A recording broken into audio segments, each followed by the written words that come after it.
EAGLES, Eagles.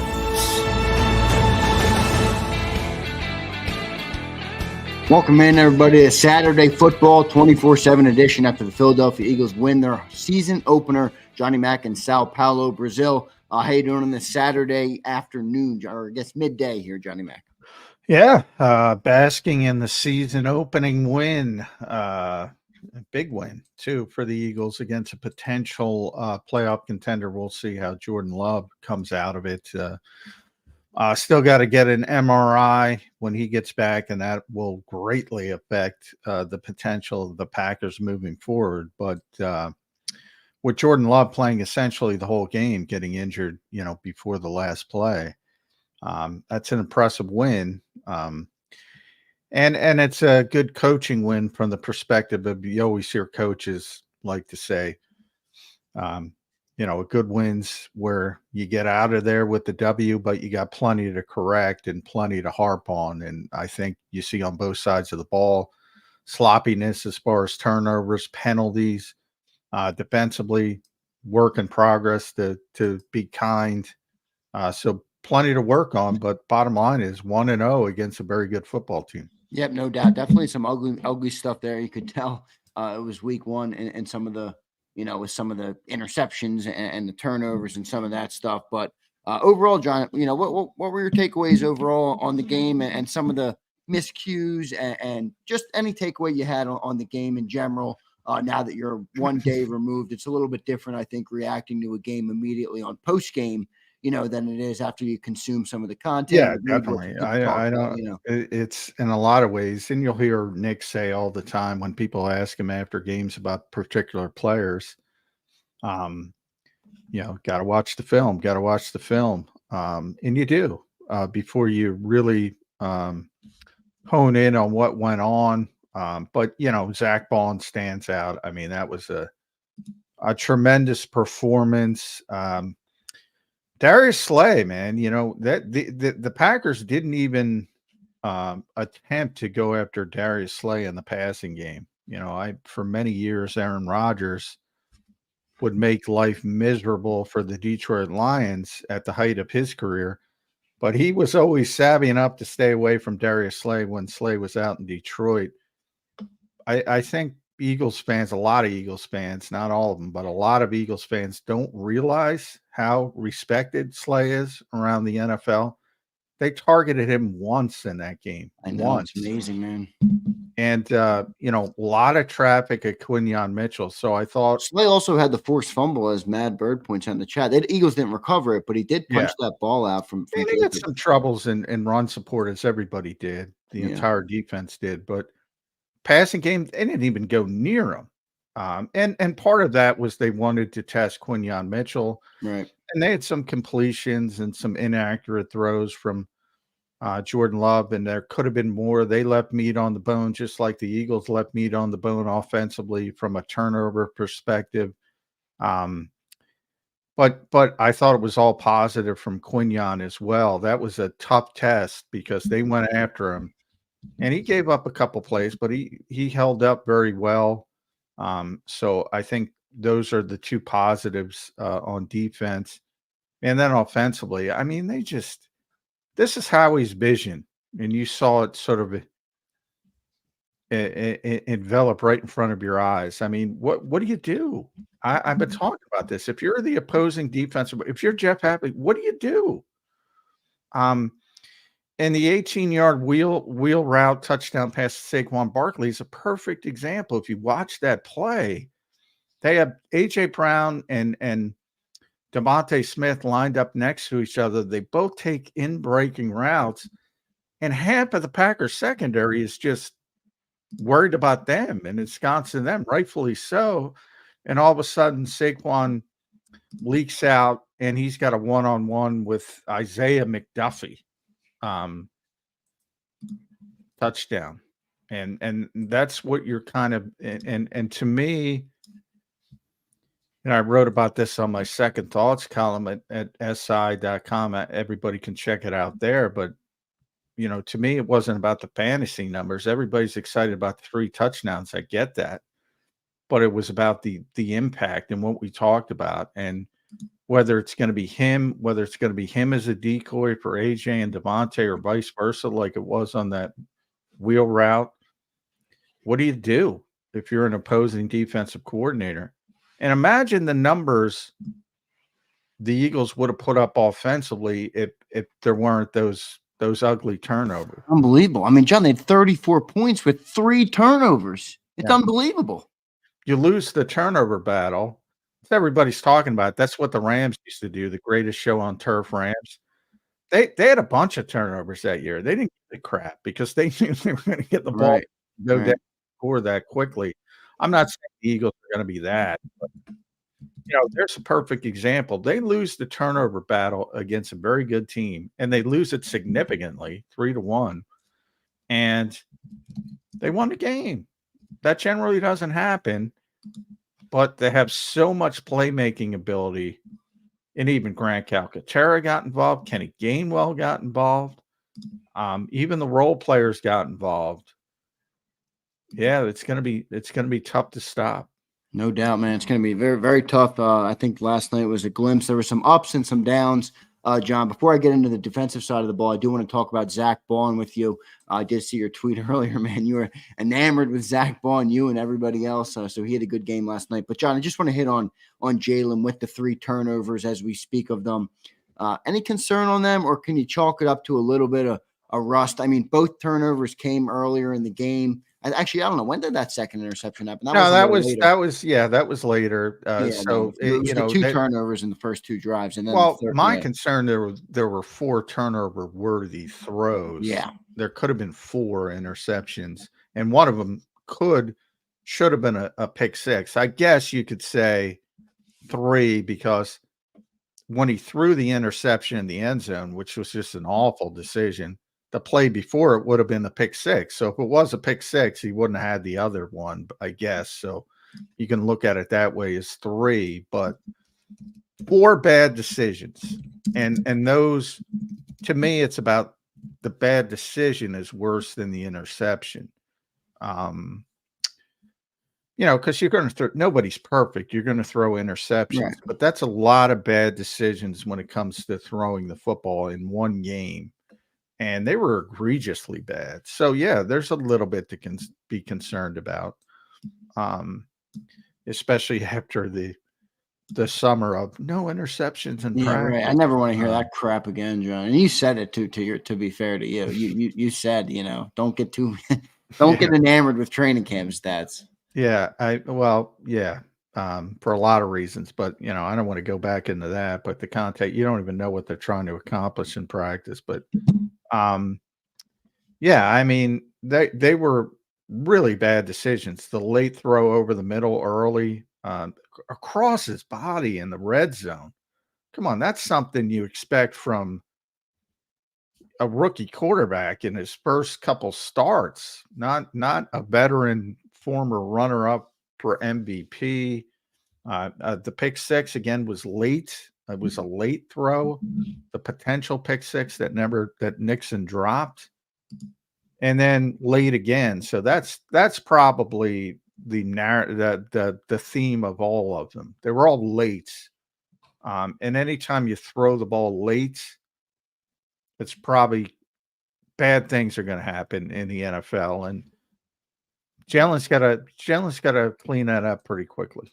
Yeah, so we'll see what he's able to do there. John, last point on the offense, Saquon Barkley. He had a big night, Johnny Mac. 3 touchdowns, 132 total yards of offense for him last night. What were your takeaways on him? And were you surprised at the way they used Saquon compared to how you expected them to be used, him to be used coming into the season? Not really, from the perspective of, somebody asked me about touches.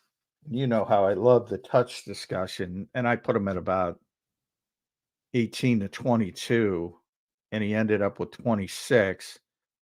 And really, the extra ones you can just chalk up to their leading late in the game, trying to close out the game. So, I don't want to see 26 touches every week, but I think that'll take care of itself.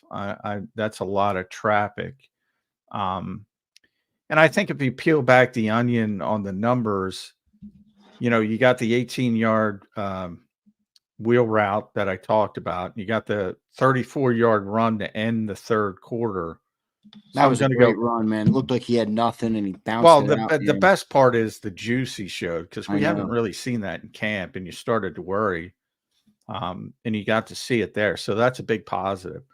But if you think about it from that perspective, you know, those two plays account for most of the big numbers. So if you take those two plays out, it's like 3.5 yards a touch, under 3.5 yards a touch. So I'm going to go Jim Schwartz on people, and I'm going to go the baseball analogy. It was like it's like having an old school cleanup hitter. He might be 0 for 3, and then he hits the 3-run home run, and it changes the entire complexion of the game. So that's what you have with Saquon Barkley. So, you know, if it's a 2-yard run, if it's if he slips like he did on the first play because it's a crappy field, you're going to have some of those. Ooh, this is a grind. This is not going. This is not exciting. This is not looking good. And then bang, you're going to have the 34-yard run, or bang, you're going to have the touchdown. So I think that's the way people should look at it, and that's the way Howie Roseman is looking at it. And I've kind of said that from talking to Howie. It's about impact. It's about impact. And I know that's intangible, but I think you saw it if you're watching the game. You got to account for this guy. So everybody's making the John Mara jokes and the Joe Shane jokes in New York, because this is what the Giants fans, and I get it, this is what, they had been hoping for and never really got to see, because he was plans A, B, and C. Right. For every different ball game, defensive quarter. All they did was try to stop Saquon. Now you got the whole secondary running to AJ and Devontae, chasing them, and all of a sudden he's by himself with a linebacker. And that's what Howie's talking about. And for 1 week, it's a very, very positive start. No doubt about it. I thought Devontae Smith, by the way, had a great game last night. A little bit more quiet. He didn't have the big splash like A.J. Brown or Saquon did. But just drive, he was a monster. He's the smallest guy on the field, carrying people for first downs. He's unbelievable. Yeah. So he's a tremendous player, Devontae Smith. No doubt about it. He really is. John, let's move to the defense. I know you're limited on time this afternoon. John's got some duties that he's handling at home. John, defensive side of the ball, man. Let's start with Zach Baun. You put the tweet out. You were super impressed with what he did last night. What did you see from him and the linebackers as a whole? Wow. What didn't you see from him? I mean, man. 2 sacks. He was all over the place, in a place that I joked. I mean, the Supreme Court justice down there banned X. I thought he banned defense as well, except for Zach Baun. Everything positive, almost. Eagles defensively, he was in the middle of it. 15 tackles. Typically, tackles don't tell you much. You got to look at the context. If they're 8 yards down the field, it's not helping you very much. But he was all over the place. 2 sacks. And, remember, nobody can get their footing in this game. So one of the hopes is that, the pass rush wasn't very effective. But he was effective. And he seemed to have a good, whatever it was, whatever he figured out, the cleats, everybody should have listened to him, because he looked explosive. He looked fast, and he looked like Andrew Van Ginkel, which they were college teammates and they're good friends. And it's weird. And it seems like Vic is trying to replicate what he had with Van Ginkel. And for those who don't know, because I know a lot of Eagles fans only watch Eagles football, Andrew Van Ginkel had a phenomenal year in Miami in this particular role last year. It's only one game. I don't want to overstate it, but for that one game, Saquon Barkley, obviously he's the headline, right? He obviously got a game ball. I hope, Nick gives out a bunch of game balls generally. I hope Zach got the first one, because that's how impactful he was on that particular game. And remember, they were struggling defensively more so than offensively. So I thought, if I'm only allowed one game ball, I'm giving it to Zach Baun. John, something tells me in that locker room, Saquon Barkley got the nod before Zach. Oh yeah, I mean everybody. I mean 3 touchdowns. Yeah. Everybody cares about the fantasy numbers, but and he's a star already. Everybody thinks he's a star. Everybody, Zach Baun. Everybody's like, "Well, Zach? Well, who's Zach Baun? What's Zach Baun?" When you say he probably did, but it wouldn't surprise me if Nick thought the way I did and said, let's give this guy some love first. Saquon's still getting one, don't get me wrong. But this guy deserves it every bit as Saquon Barkley. No doubt, John. Let's move into the other side of or other parts of the defense. That pass rush, it was almost non-existent last night. Does that concern you, or are you chalking it more up to the field? And I'm first chalking more up field, but it's something to keep an eye on. Yeah, I mean, I'll give the break because Bryce Huff was nowhere, John. The Packers had no pass rush either, with the exception of Rashawn Gary. Yeah. And they have some good. I thought the snap counts, though, John, were interesting. With Bryce Huff had less snaps than Nolan Smith and Brandon Graham. Yeah. Well, I told people to watch Brandon because I thought he was going to play more than people expected. You were spot on with that. Yep. And no, you don't have to have him on a pitch count. Vic kind of confirmed it last week. Finally confirmed it anyway. He said he's not on a pitch count.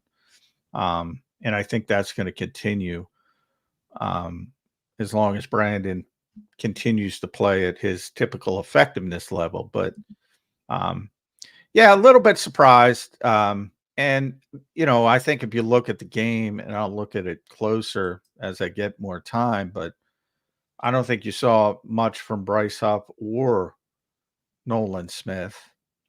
And I'm willing to chalk it up to the field because you didn't see much. I thought Kenny Clark was going to be a big problem for the Eagles, and you didn't see much from Kenny Clark, who's probably their best defensive player. Didn't see a ton from Preston Smith, who's a really good pass rusher. So it seemed to me to expand to both sides. That's why I'm willing to at least give a mulligan for week 1 because of the field conditions. But if that continues, and look, I don't think you saw much from Jalen Carter. Yeah, no, he didn't.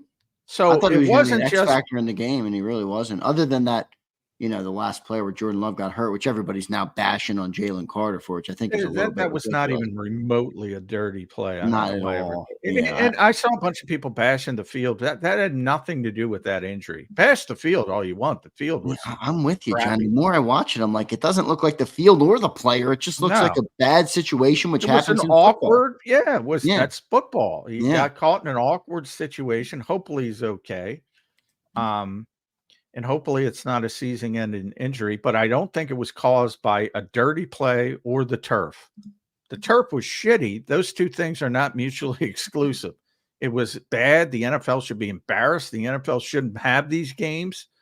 To be blunt, it's a money grab because they freaking siphoned every stinking penny they can get out of the North American market, and they're trying to open up new markets. But that's what it is. It's a complete money grab, and it's just ridiculous that this is, you're talking about hundreds of billions of dollars that this league is worth collectively, and you can't give a field that these professional elite athletes can play on. It takes away from the product. It's just ridiculous, I think. Well, it does, and it's a different product because they do have elite, and they built that stadium for the World Cup, which is, a big deal worldwide. And they have higher standards for fields than the NFL, believe it or not, which is why some of the American stadiums, MetLife, I'm looking at you, have to change their turf to host World Cup events, and they wouldn't do it to host Giants or Jets games, which is a disgrace. It is. It really is. So they have a standard. They have a big standard to get World Cup events, and that's what they built that stadium for. However, and J.J. Watt pointed this out, soccer players or football, whatever you want to say down there, they're different types of athletes. So they make the field that's for them, and they want it to be that more glidey, whatever. Right, much more finesse. It's more finesse, way less physical, and yes, Where in football you have all this explosion, and guys need their footing, and it's a completely different ball game. And it's a disgrace. The NFL shouldn't do this, but it's a money grab. John, I know we're running out of time here, so I do want to get just your thoughts on the secondary and what you saw from them last night. You spoke about Slay pretty glowingly in the beginning of the segment, but just Quinyon and what else you saw from the secondary. Well, I did. It's funny because I don't think the defense played well, but man, that was a great interception by Reed Blankenship. Ooh, that was nice. Great interception. And by the way, Zach Baun helped create that because he was the guy underneath in coverage and carrying the receiver down the field. But still, that was Reed reading the play and making a nice interception. That was really difficult to keep the ball from hitting the turf as well. So he made a play. I didn't think, if I talk about the starting 5, if you want to count Avonte Maddox, I don't think Avonte played well. We'll see. I'll check the tape. And I don't think CJ played all that well. But obviously Slay did a tremendous job in coverage. They didn't test him because of his reputation. They basically feared him. Mitchell, they targeted a lot, and I think he held up. No, I really did. Yeah, I think he held up well. Easily, I would say the test was passed. They were testing him, and he passed the test. And I thought Reed, you got to give Reed credit. So mixed bag, but I think it was okay. Good enough to win. That's all that matters. No doubt. Johnny Mac, final thoughts just on the game overall. The coordinators, you get the win, right? It's a week 1 win. Your overall thoughts on the game?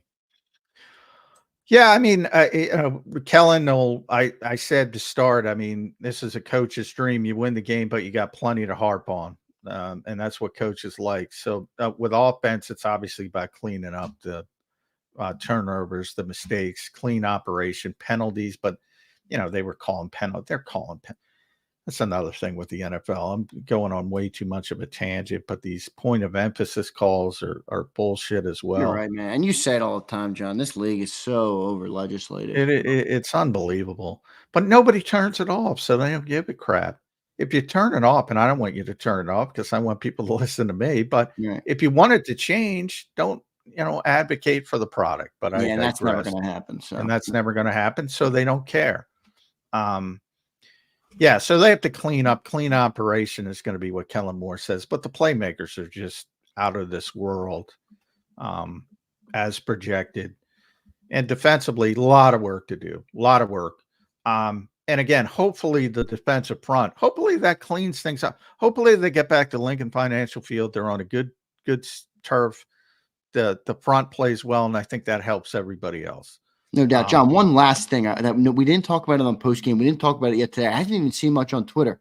How did Mekhi Becton do at right guard? Did you see anything I thought from it was him? good. Yeah, I mentioned that yesterday on the show. I got to rewatch the game, but I didn't notice offensive linemen. If you don't notice them, generally that's a good. Exactly. And when you do notice them, you want it to be a Jason Kelsey type of notice, great block downfield or whatever. But I thought Becton held up very well. I mentioned Kenny Clark. That was what I was concerned about. And maybe it was helped by the turf and Kenny not being able to get his footing. But I didn't see much from Kenny Clark, and I didn't see many bad plays from Mekhi Becton. So I think, he played pretty well. Good stuff there from Johnny Mac. John, thanks for joining today. I know you're bogged down with a bunch of stuff going on at home today. So thanks for carving out some time to give us this Saturday recap after the Eagles moved to 1-0. Appreciate it, brother. All right. Thanks, everybody.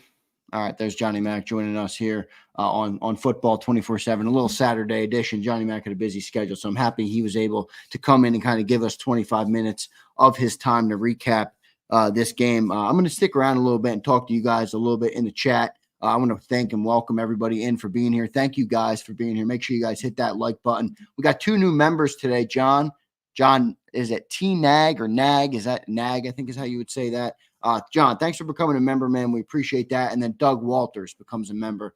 Doug, appreciate that very much for becoming a member. You guys are officially not only entered into the jersey giveaway, which I think is an add-on, but you're supporting the channel, which goes a long way and means a lot to me. So thank you guys for your support of the channel. It means a lot. I think I'm not sure if I dropped the link in there today to join in. If you guys want to be entered, we're giving away our first Saquon Barkley jersey giveaway early in the week. Next week, I'm going to announce more details on that on the shows on Monday, hoping to give that jersey away by Tuesday or Wednesday. I just want to make sure everybody that's a member has a chance to know when it is and be present so that if their name is called as the winner, they can claim their prize and follow along. So that's what we'll do with that. So if you want to become a channel member, go ahead and do so today. You do that by clicking the join button on our channel. So I'm going to go through, read some comments from you guys, and we'll continue to recap this game. Ross and Found, who's one of our members. Ross, thanks for being a member, man.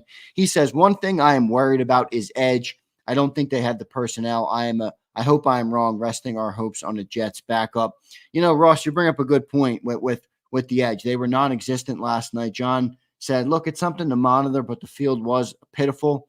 There was a couple plays. I'm not sure if you saw this on social media, but there was one play where, you know, you could see Bryce Huff, and he's trying to get around the edge, and he slips. And then he's trying to get up, and he slips again. And he's trying to get up again, and he slips again. And I'm just like, look, the other part of that I think is tough to factor in is when you're a player and you make your money on putting your foot in the ground and getting to the quarterback, you lose a little bit of confidence when you do that and you step and your leg gives, right? Like in a way, you almost become fearful, not fearful, but hesitant, where you don't do it as hard. And I think that could have been a factor last night with the edge rushes. As John pointed out, there was really no rush from anybody on either defensive line on both sides of the ball, or both teams. So other than Rashawn Gary, who had a great game for the Packers. But I thought that was interesting. So we're definitely going to have to monitor it. But, you know, as of now, Bryce Huff was SOS. I thought the most concerning part about the Bryce Huff thing was, I'm going to try and pull it up for you guys, was the snap counts. When you look at the snap counts from last night, let me see if I can get them real quick. I'll pull them up so you guys can see, and we can run through them together. Here they are from John McMullen, so I'll bring them up on his Twitter. 1 sec. Let me do that. I'll share the screen. Bear with me as I'm doing a little production on the fly here. So here's the snap counts, right? And you can see this is the offense here. So all pretty normal here, 100% for, you know, the whole offensive line. Jalen, obviously, Devontae Smith, A.J. Brown only missed 4 plays, Dallas Goedert. So everything pretty normal here. 80% of the plays for Saquon Barkley, which I thought was pretty good.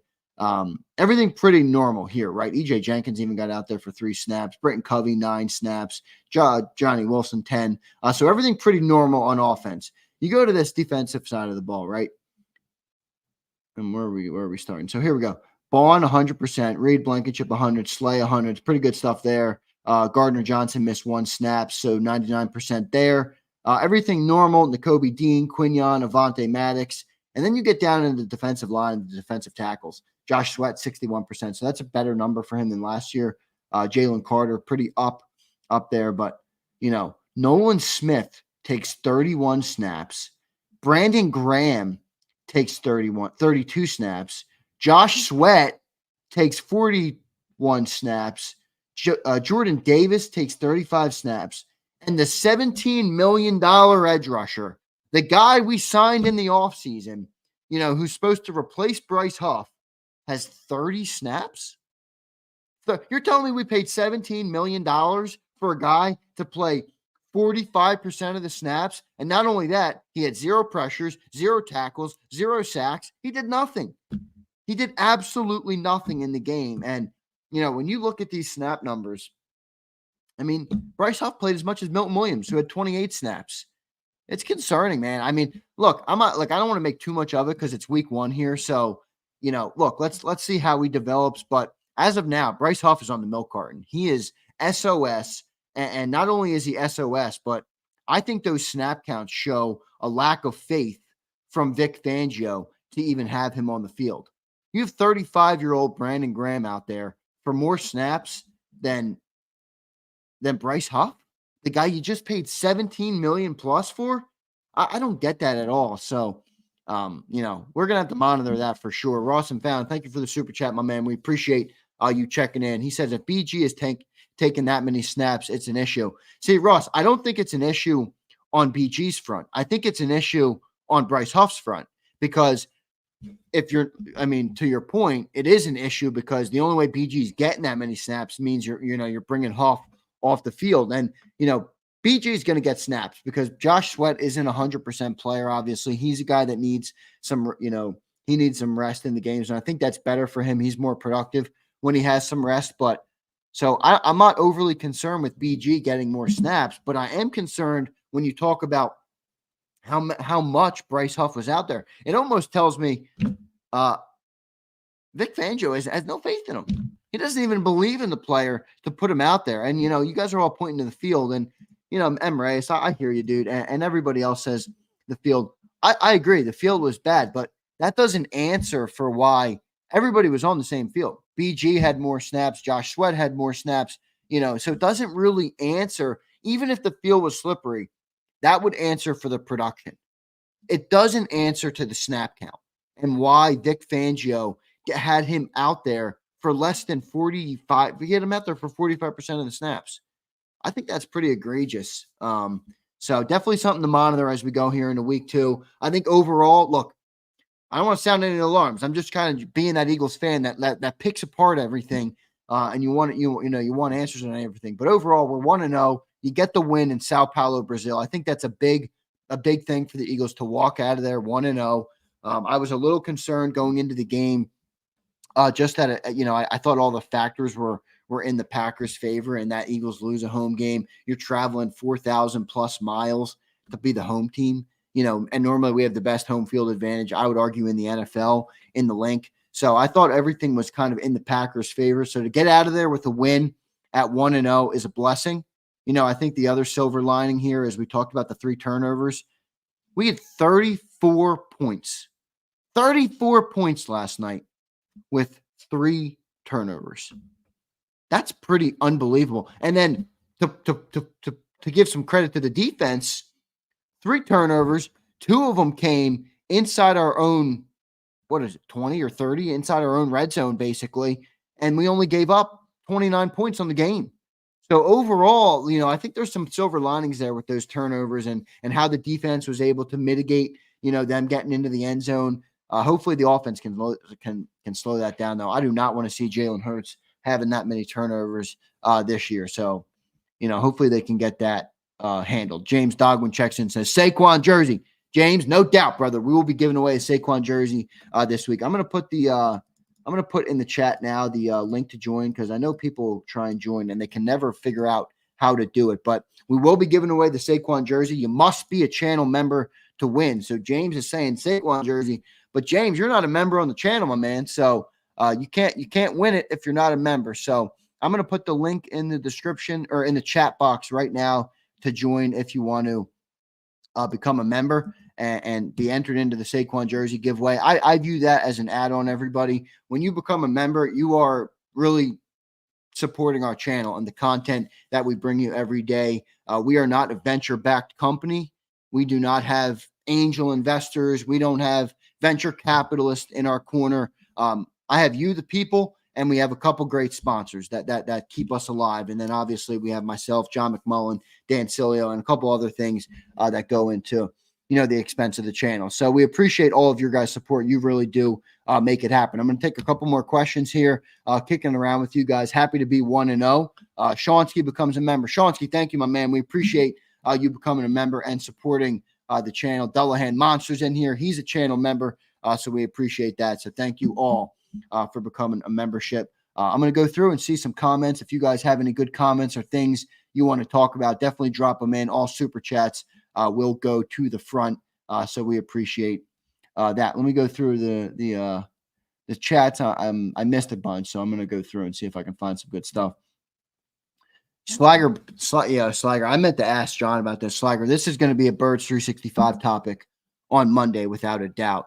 Sliger says that wide 3-man defensive line with 2 edges was getting gashed. And that's that famous Vic Fangio 50 front that we talked a lot about. And, I'll take some blame, not blame, but, I'll eat a little crow here because I was super excited, Sliger, for the 50 front. I thought 5-man front, who are you going to double? You got Jordan Davis, Jalen Carter, Milton Williams, and then you're going to have 2 edge rushers. It's almost like a pick your poison, with who you're going to block, and it would create lanes to get to the quarterback. But you're right. It got completely gashed last night, especially in the run game. It was not good, and it really created no pressure. Now, maybe some of that's on the field, and maybe some of that will be corrected. But, that 50 front was definitely gashed last night, without a doubt. James Godwin, Dogwin becomes a member. James, appreciate you, brother. Thank you for your support. I know you've been a long-time listener. I've seen your chats in here for a bit, and I know you're a big fan of Johnny Mac. So, James, thank you, man, for being in here. And now he says it. Xander, I'm a member now. Now I'll say Saquon jersey. Let's go. So we'll be giving away the Saquon jersey this week. So stay tuned, everybody. Monday, Tuesday, or Wednesday, one of those days. I just want to give everybody that is a member a chance to be up to date on when I'm doing it. So that's the reason for the not delay, but I'm going to do it Monday or Tuesday. I don't want to do it right away, and then not everybody has a chance to consume. So I want everybody a chance to get in, to figure out when we're doing it and see if they can, get in. So I'm going to go to our super chats now. Abe checks in. Abe, thank you, brother. Appreciate the super chat, man. By the way, Abe, it was great talking with you last night. Abe joined us last night, guys, on the post game show. Last night I brought in some fans, so it's something I'm going to try and do every week, where I give the link for you guys to join the show if you're willing to do it. And I love talking to you. I love talking football with you guys, and I love the points of view you guys have as fans. So I'm going to try and do that as much as possible. Abe says Becton gave Barkley big hole for the rushing touchdown. Abe, good point, man. He did, and I did rewatch some tape of that this morning, and I thought Becton was good last night. And John made up a good point. When you don't hear anything on an offensive lineman, that's typically a good thing, because if you're hearing a lot, they're probably getting burned, unless it's they're pulling and getting upfield. So overall, I thought Becton held his own at right guard. Another Jeff Stoutland project. Looks like it's going to work pretty well. We'll continue to watch him throughout the season. Money Sprung checks in. Money, appreciate you being here, man. He says edge might be overblown. Packers had explosive plays, and we never got into passing downs because they ran over us because Fangio played too high all game. It's a good point, Money. You're right. I mean, some of those setups that Vic had out there, I was confused by. And, you bring up the good point with the too high safety, and they were running it right down our throat with it, and they continued to do it all second half. It was, Josh JAKIB really came alive in that second half. He was running the ball really well. So, it's going to be interesting. I admittedly have said I'm not a huge fan of the Vic Fangio style of defense, but I think he's the right coordinator to run it if you're going to run that style. So hopefully he can make some adjustments. By the way, I did think he brought some excuse me. I did think he brought some pressure last night in good moments, which was good to see, because you talk about, guys like Vic who don't like to blitz at all.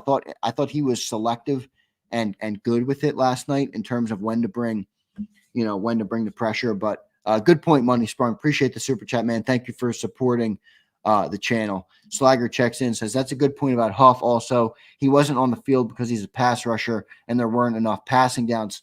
Slager, good point. Good point about the snap count. I brought that up earlier. I still have it up here. You see those snap counts with Bryce Huff down at only 30 snaps and 45% of the snaps played. So it is a good point. They weren't in that many. They didn't have as many passing downs last night, and maybe that's part of the reason Bryce Huff was out there. But Slager, it does also then highlight, how limited of a pass rusher he is. If he can only be out there on passing downs, we paid 17 and change for a guy that must get after the quarterback. And if he can't get after the quarterback, it's going to be all for naught. He's not a 3-down player at all. And I think, to your point, maybe that's why he wasn't on the field, but it also does highlight the backside of that. He's not a 3-down guy, and he's not going to be. And Vic doesn't trust him in that role. So there's a silver lining to that, but there's also a good and bad there. But anyway, appreciate the comment there. F Body Guy drops a super chat. Thank you guys. All super chats, as I mentioned, will go to the front. Appreciate you, Body Guy, for going. Does that mean Fox Body by any chance? Fox Body Guy 46, F Body Guy. It might mean something completely different, but I'm a Mustang guy. So if you're talking about Fox bodies, I'll get into some of that with you. He says, been waiting all offseason for the Xander Mack post-game recap. Glad the first one's a win. Some things to clean up, but overall happy with the defense. Look, I agree. And by the way, I appreciate the comments, man, that you've been waiting for Johnny Mack and I. It's been a lot of fun doing the content. John only had 20 or so minutes today because he's bogged down. He's got a lot of stuff, going on at the house. So unfortunately, I couldn't get him for longer, but appreciate you being here, man. John was on our post-game show as well. So make sure you guys go and check that out. The JAKIB post-game show, the first edition of the 2024 JAKIB post-game show. So appreciate that. But, I think you're right. Overall, I was pretty happy with the defense. As I pointed out, remember, we had 3 turnovers, 2 of them in our own red zone, basically. And the Eagles defense held them to 3 points both times. They only give up 29 points in the game with 3 turnovers. So overall, I think the defense did have some good things. There was some stuff that didn't look so great, but I think by week 8 or 9, I think this thing's going to be clicking, man. I think some of these players are going to get more acclimated to the system. I think some of the young guys are going to continue to get better. And I think the defense is on a good track right now. So F-Body, I appreciate it, man. Thanks for being here. He says Camaro. I'll forgive you on that. I'm not a Camaro guy, my guy. I'm a Mustang guy. Abe says Xander got himself a Shelby. Abe, not yet, brother. Not yet. Hopefully one day, man. That's the dream. You get a Shelby GT 500, soup it up, cam it up, straight pipe that sucker. That would be I'd love to do that. But Bruce Banner, Mustang guy, Xander, I got my Subaru on coils. Nice. Good stuff, Bruce. My uncles were big Subaru guys. They drove the STIs. So appreciate that, man, for the comment. Good stuff, everybody. Overall, everybody, look, we're 1-0, right? I mean, you come out of there, you go down to Brazil, you have to travel 4,000 plus miles for a home game, and we come home 1-0. So at the end of the day, that's all we can ask for. I think there was a lot of ugly in the game. I will admit to you all now, I'm a little concerned about the Jalen Hurts decision-making last night. Not that I don't think he's going to be a great quarterback. I think Jalen Hurts is phenomenal. I just think it's a little too much of a roller coaster for me right now, where the highs are so good and he makes plays that you're just like, how the hell did he make that play? And then the lows are too low where you're like, why did he throw that ball?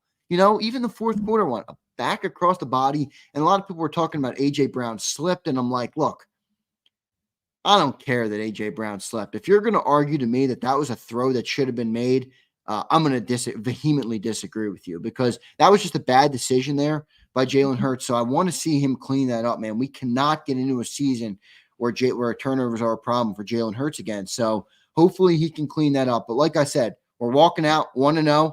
1-0, baby. You got to be 1-0 each week in this league, and it's a war of attrition. So I think we skated by. Nothing big on the injury front. C.J. Gardner-Johnson returned to the game. So we move into week 2, 1-0, and in a good spot to take advantage of where we are. Got the Falcons on Monday Night Football next week. Money Sprung checks in with another $5 super chat. Money, appreciate your support of the channel. All super chats will go to the front. If there's a super, I'm not leaving. I refuse to end the show if there's a super chat to get to. So appreciate you, Money Sprung. He says, money aside, we should look at Bryce Huff more as our Chris Long, not as Hassan Reddick. Also on the Blankenship pick, Huff is in coverage. Money, how are you going to tell me we paid $17 million for a guy that's supposed to serve a Chris Long role? Chris Long was great in Philly, but his role was what his role was, and it worked because that was the expectation. That was what we paid for, and that's how our defense was set up. Our defense is not set up right now for it to be the Chris Long role for him. It's set up for him to be the Hassan Reddick replacement. I mean, Money, I appreciate the point, and I appreciate the super chat. And good point by the way, on the Blankenship pick. Huff was in coverage on that. But who's going to be our bona fide edge rusher? Who is going to wreak havoc on other quarterbacks? Who is going to get after the QB on the other team if it's not Bryce Huff? We don't really have edge rushers that are great at that. Josh Sweat is a great 3-down player. He's a great 3-down player, but overall, he's not, the type of edge rusher that Hassan Reddick was. So, I appreciate the point, but I struggled with thinking that we paid $17 million for a guy that's going to be a Chris Long for the defense and not even close to a Hassan Reddick. I see your point, so I appreciate the sentiment, but I struggle with grasping concept a little bit. Maybe that means we just overpaid for Bryce Huff and it was a miscalculation. But look, it is week 1, so I do want to give the guy a chance to acclimate, get into the Fangio system and get better on this team. So I will give him a little bit more time, but definitely something we got to watch here with where we are. Emre says, I'm not worried, but Packers fans are. Yeah, they should be. Look, he says money aside, man. You're right, money, but I can't do it, money sprung. How do you put the money aside when you make $17 million? It's tough to do, but I do hear what you're saying. Your point is well taken. I'm just trying to, it's tough for me to see it past that. But, by the way, just on Jordan Love, I hate to see any player get injured. You never want to see a player get injured. It didn't look good to me. I'm not a doctor. I talk sports with you guys, so I don't know, but you saw that one video floating around. It looked like the knee popped and you're just like, oh, I hope not an ACL. And then the other side of it is, look, this is the NFL. It's the war of attrition, and it's part of the game. This is an NFC contender, and Jordan Love going down is, I hate to say this, but it helps this football team. You look at that Packers team. This is a team we thought we could see in the playoffs. This is a team that we thought could, really have a big season this year with a good roster. So the war of attrition strikes again. And, like I said, I'll pray for Jordan Love. You never want to see a player get injured, no doubt about it. But it's part of the game. It's part of the game. So you got to, you got to take it for what it's worth. And hopefully he's all right. But at the end of the day, it does help the Eagles in the NFC front, because I think that opens up the door for a lesser team to get into the playoffs in the NFC. And that might make the road to the Super Bowl that much easier for the Philadelphia Eagles. And you got to look at it as a positive on that front. Alfredo checks in. Alfredo, appreciate the super chat, man. He says, should have kept Reddick. He is purely a pass rusher. Alfredo, I'm with you, man. But look, we can't live in the past anymore. I don't know. He's gone. He's as good as gone. I saw a report he was going to report to the Jets finally. It's been chaos. It's been a nightmare for the Jets trading for him. I don't know how you trade for a guy like that and don't have a contract in place. But it hasn't really turned out well for them, with Hassan Reddick. Hopefully he shows up for them. Well, not hopefully. I don't care if he shows up or not. I don't care.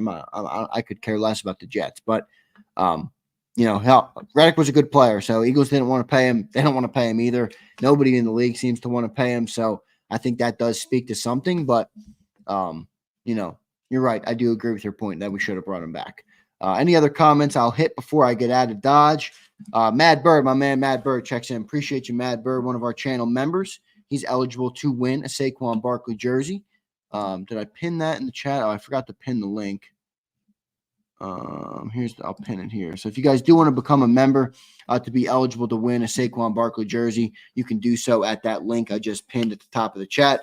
Mad Bird says, Xander, at times I think Sills is right about Jalen not really reading coverages. I don't like when he continues to throw in double, triple coverage rather than letting the team punt the ball on third down. Matt, that was like, a little earlier I talked about the interceptions, and I do want to give Jalen some time to kind of shake some of the rust off and get into his season flow. But I said it, I'm concerned with the decision making. And to your point about, the punting the ball on third down, forget punting the ball. That fourth down or that fourth quarter interception, or third, I think it was late third quarter, we were in field goal range. Take the 3 points, go up by 8, and live to see another down. Instead, he's scrambling to his right. He throws it way across his body, and Jair Alexander, who's obviously a savvy cornerback, read it like a book. When he jumped right in front of it, it was almost easy for him. And everybody talks about AJ slipping on the play. I don't think AJ slipping on the play had anything to do with that interception. I think whether AJ slipped or not, that was a dumb decision from the quarterback, and he's got to clean some of that up. So, Matt, I think you're right. And Sills is right. Look, Sills talks about that a lot, and a lot of fans get upset with him because, sometimes it feels like Sills is, coming at our team. And look, he just views it from a different perspective. He didn't grow up a fan of the Eagles. He's not a fan of the Eagles. He has an objective point of view. And, he calls it for how he sees it. He's a guy that played in the NFL. He's a guy that was a legend at Miami when they were winning their national championship. So I respect his point of view. I didn't play football at that high of a level. So when Sills speaks, I do listen. It doesn't mean I agree with everything, but I try and understand where he's coming from. So, Matt, appreciate the chat, man. We appreciate it. Kevin says, I forgive you for being a Mustang guy. Kevin, you don't have to forgive me, man. I will never apologize. I love my American muscle. And I'll choose Mustang all day and twice on Sunday. So appreciate everybody for being here today. Good 50-minute show recapping this game on a Saturday. It's a victory Saturday, everybody. So I hope you all have a great day. I hope you all enjoy your night. If there's any other super chats that come in, I will read them before I get out of here. But overall, look, like I said earlier, you get out of Brazil, you travel 4,000 miles for a home game. You get out of there 1-0. You got no big injuries. And you win the game. That in the NFL, a win is a win is a win, and you are what your record says you are. And right now, we're 1-0. So we're as good as we can be at this point. Hopefully, they clean a couple of the things up, and we have a better looking product next week. Overall, I thought it was good, but I just thought there were some things they definitely needed to clean up. And you can chalk some of that up to some rust and no preseason play. So we'll see how everything develops this year. Appreciate everybody for being here right now. It's been a great show as always. Appreciate all of our guys in the chat. We appreciate our new members. James Dowgan. Is that how you say that, James? James, thanks for becoming a member. Shawnsky becomes a member. Sean, thank you for becoming a member, man. Appreciate it. Doug Walters becomes a member. Doug, appreciate you for being here, man. Thank you for becoming a member. And John becomes a member. John, thank you for becoming a member. Appreciate all of you guys. And then our supers from Money, from F-Body, from Abe, from Ross and Found.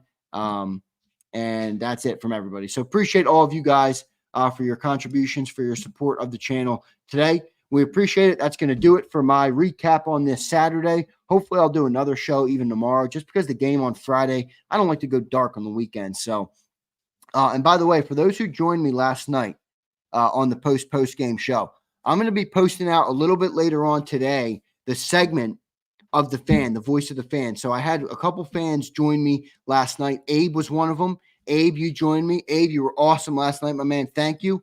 Joe Whip. I know Joe Whip is in here. Let me find him. Joe Whip. Joe, you were great last night. Thank you for joining me, brother. I'm going to post that segment out as its own post. So that's coming later today. So if you were on there and you want to, see yourself on the channel, I think that's a fun thing. Good stuff. So I'll be posting that up later today. Paul, enjoy your weekend as well, brother. Appreciate you being here. One more comment I'll read from Paul, because Paul's a guy I like. Paul always has great comments in the chat. He says, Hurts had some real head-scratching decisions on about 5 or 6 passes. Packers could have a couple more. 13 carries for him is too many in my opinion, but in the end, a win is a win, and you take them. Paul, couldn't agree more with everything you said there. Hurts did have some more. There was a couple more passes. There was the pick six the could have been pick six that was dropped. There was another throw to A.J. Brown late in the game. It was like a 10-yard out, and A.J. was right there at the first-yard marker, and he basically broke up the interception. Jair Alexander almost had his second pick. So there were a couple of throws from Jalen that were definitely head-scratching, so we'll be watching them. And I agree, 13 carries, too much for me for Jalen Hurts. I don't want to see him getting hurt. We need him to get to the Super Bowl. So good points, Paul. Thank you for checking in, man. Thank you for that. That chat, and thank you for your words on the post-game show. Thanks, everybody, for tuning in. If you didn't watch the post-game show, go ahead and go and do that now. That's going to do it for our show right now, everybody. Appreciate all you guys. Go Birds, baby. 1-0. See you next time on JAKIB Sports, everybody. EAGLES. Eagles.